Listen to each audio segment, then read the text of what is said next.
ಧ್ರುವ sir, ಇದು ನಿಮ್ ಗಮನಕ್ಕೆ ಇದೆಯೋ ಇಲ್ಲೋ, but the first time fans ವಾರ್ಗೆ ಬ್ರೇಕ್ ಹಾಕಿ ಸಪೋರ್ಟ್ ಮಾಡ್ತಾ ಇದ್ದಾರೆ KD ಸಿನಿಮಾಗೆ.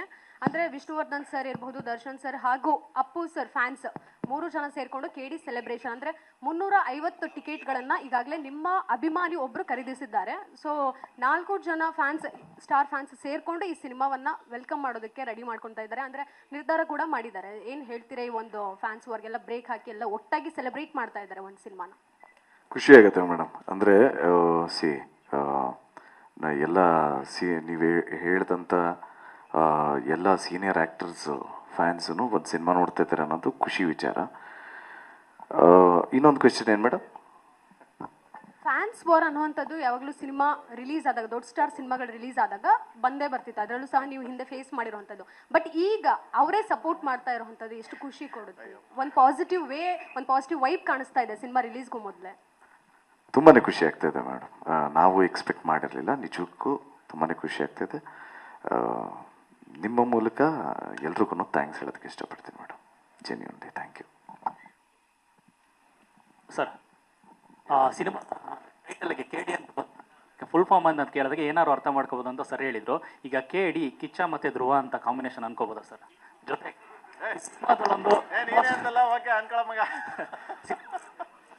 ಸರ್ ಕಡೆಯಿಂದ ಈಗ ಮದರ್ ಸೆಂಟಿಮೆಂಟ್ ಬಿಟ್ಟು ಬ್ರದರ್ ಸೆಂಟಿಮೆಂಟ್, ಧ್ರುವ ಅವ್ರನ್ನ ತಮ್ಮ ಅಂತ ಕರಿತೀರಿ. ಸೊ ಕಾಲಭೈರವ ಬಂದು ಹಣ್ಣನಾಗಿ ಬರ್ತಾರೆ ಈ ಸಿನಿಮಾಗೆ ಅಂತ. Yes, true. ಪ್ರೇಮ್ ಸರ್, ಇನ್ನು ಸರ್ ಧ್ರುವ ಅವ್ರ ಬಗ್ಗೆ ಹೇಳಿದ್ರೆ ತಮ್ಮ ಅಂತ ಪ್ರೀತಿಯಿಂದ ಮಾತಾಡ್ತೀರಿ. ಈಗ ನನ್ನ ಪರ್ಸನಲ್ ರಿಲೇಶನ್ಶಿಪ್ ಹೇಳ ಸಿನಿಮಾದ, ಅದು ನಂಗೆ ಗೊತ್ತಾಗಿಲ್ಲ. ಸಿನಿಮಾದಲ್ಲಿ ಏನು sir, is a star, is a very big popular name, is doing extremely well for himself. And ಅವರು ತೆಗಿತಾರ ಬಡ್ಜೆಟ್ಸಲ್ಲಿ ಸಿನಿಮಾದಲ್ಲಿ ಗೊತ್ತಾಗುತ್ತೆ ಅವರ ಒಂದು ನಿಲುವು, ಚಿತ್ರರಂಗದಲ್ಲಿ ಇರುವಂಥ ನಿಲುವು. So I am very proud of what he is doing. ಎಷ್ಟು 6 ಫಿಲ್ಮ್ಸ್, 6th ಇದು 6ನೇ ಸಿನಿಮಾಗೇನೆ ಇವತ್ತು ಈ ವೆಚ್ಚದ ಒಂದು ಸಿನಿಮಾ ತೆಗಿತಾ ಇದ್ದಾರೆ.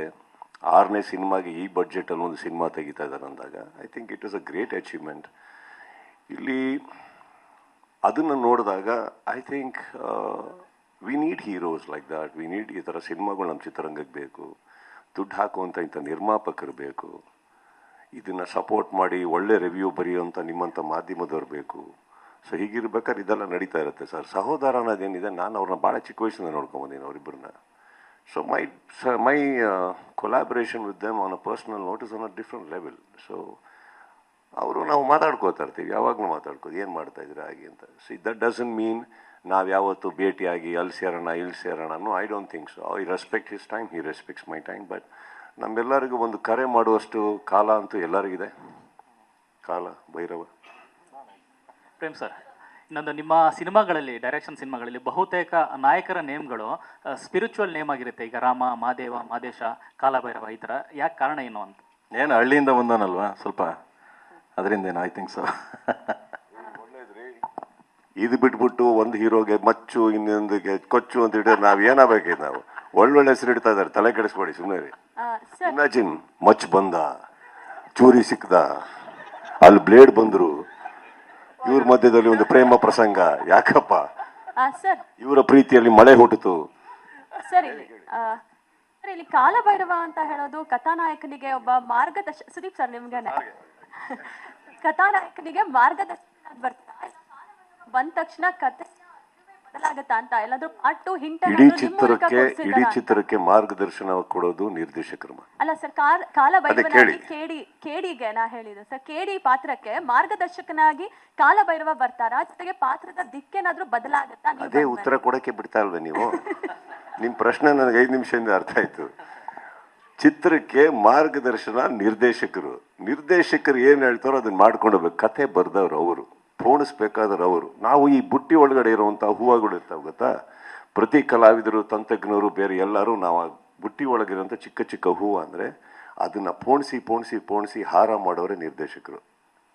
ಅದು ದೇವ್ರ ಕುತ್ತಿಗೆಗೆ ಹಾಕ್ತಾರೋ, ಸನ್ಮಾನ ಮಾಡಕ್ಕೆ ಹಾಕ್ತಾರೋ, that's not the point. He is the person who is our ಮಾರ್ಗದರ್ಶಕ. ಓಕೆ, ಸೊ ಅವ್ರು ಏನು ಹೇಳಿದಾರೋ ಅದನ್ನು ಮಾಡಿದ್ದೀವಿ. ಪೋಣಿಸಿ ಕಥೆಯಾಗಿ ನಿಮ್ಮ ಮುಂದೆ ಹೇಳೋದು ಅವ್ರ ಜವಾಬ್ದಾರಿ.